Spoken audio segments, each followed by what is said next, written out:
Welcome to Classics for Kids. I'm Naomi Lewin. Overture comes from the French word for opening, ouverture. That's what they called the piece of music that opened ballets and operas in 17th century France.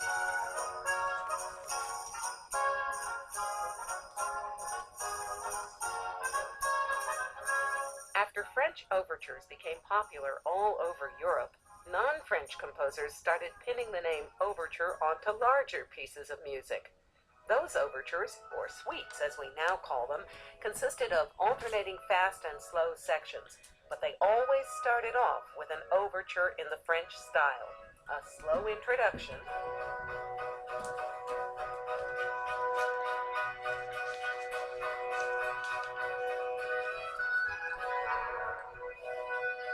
followed by a lively second section.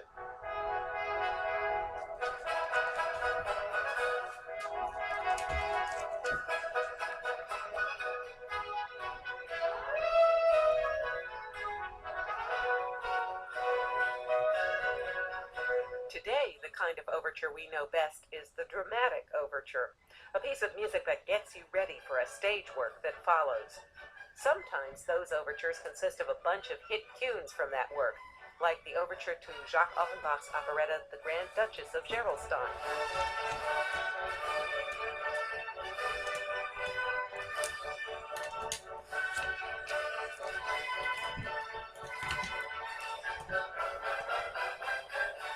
Dramatic overtures go all the way back to the days when trumpets announced that some royal entertainment was about to start.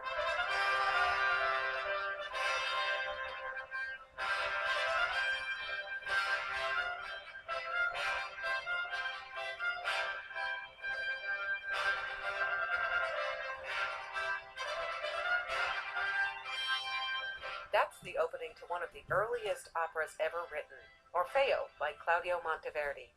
Good overtures really get you in the mood for what's coming up. For instance, you can tell from the very first note that something serious is going to happen in Mozart's opera Don Giovanni.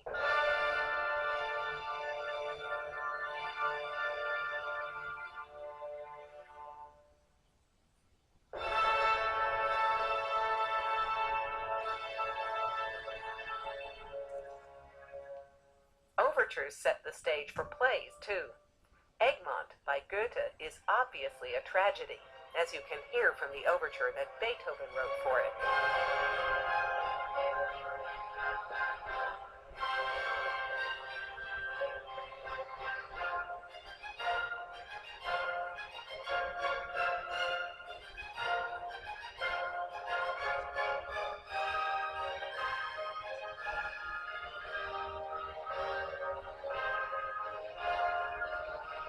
But when you hear the overture Felix Mendelssohn composed for Shakespeare's play A Midsummer Night's Dream, you know it's a comedy.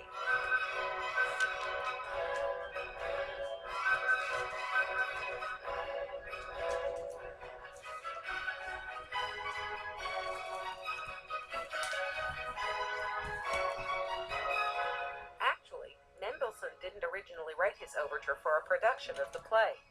His Midsummer Night's Dream is yet another kind of overture, a concert overture.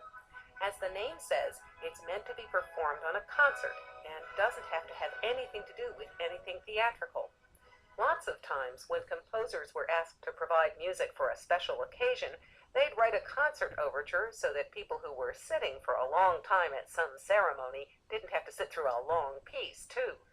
When Johannes Brahms composed music for the ceremony at which he got an honorary university degree, he made all the students happy by putting their favorite drinking songs into his academic festival overture.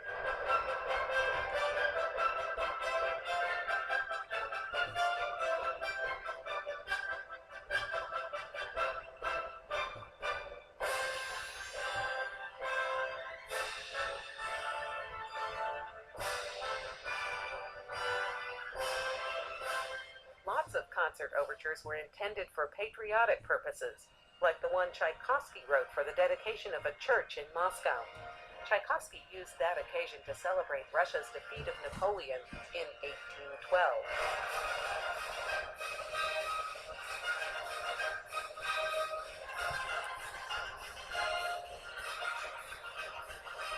Tchaikovsky certainly knew how to put a rousing end to an overture, and of course, so did Gioacchino Rossini, with the one he wrote for his opera, William Tell.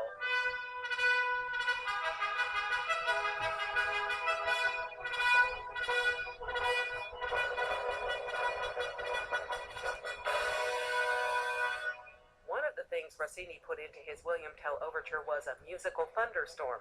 Next week on Classics for Kids, more meteorology, weather in music.